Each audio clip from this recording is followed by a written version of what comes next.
അത്തം. അത്തപ്പൂ, ചിത്തിരപ്പൂ എന്ന ശ്രുതിമധുരമായ ഈരടികളോടുകൂടിയുള്ള പൊന്നും ചിങ്ങമാസത്തെ തിരുവോണനാളിനെ വരവേൽക്കാൻ, ഓണത്തപ്പനെ വരവേൽക്കാൻ വരവറിയിച്ചുകൊണ്ട് നാം ഏവരും കാത്തിരുന്ന അത്തം വരവായി.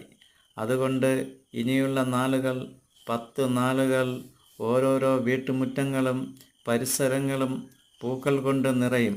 പ്രത്യേകിച്ച് വീട്ടുമുറ്റങ്ങളിൽ പൂക്കൾ കൊണ്ട് നിറഞ്ഞിരിക്കും.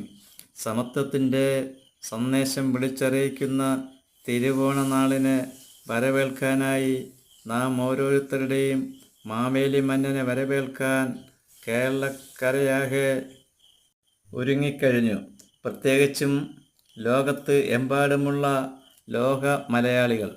അവർക്ക് ഇനിയുള്ള നാളുകൾ മലയാളികൾക്ക് ആഘോഷങ്ങളുടെയും ഉത്സവത്തിൻ്റെയും നാളുകളാണ്.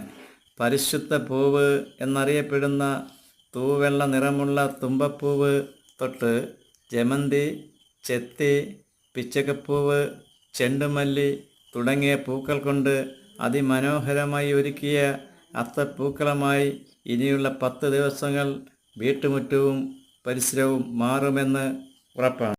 കൂടാതെ നമ്മുടെ നാട്ടിൻപുറങ്ങളിലുള്ള പല സംഘടനകളും ക്ലബ്ബുകളും അത്തപ്പൂക്കളം ഒരുക്കലും മത്സരവും നടത്താറുണ്ട്. കൂടാതെ പല പല കലാപരിപാടികളും സംഘടിപ്പിക്കാറുമുണ്ട്.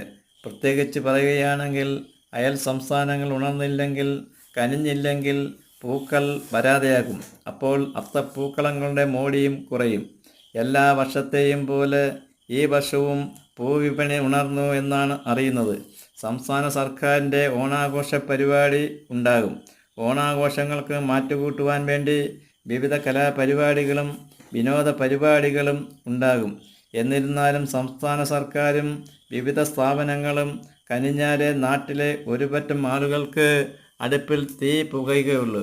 അതായത് പെൻഷൻ, ഓണബത്ത, ഓണ അഡ്വാൻസ്, ബോണസ് തുടങ്ങിയ ഗുരുവായൂരിൽ ഇല്ലംനിറ നടക്കുന്നുണ്ട്.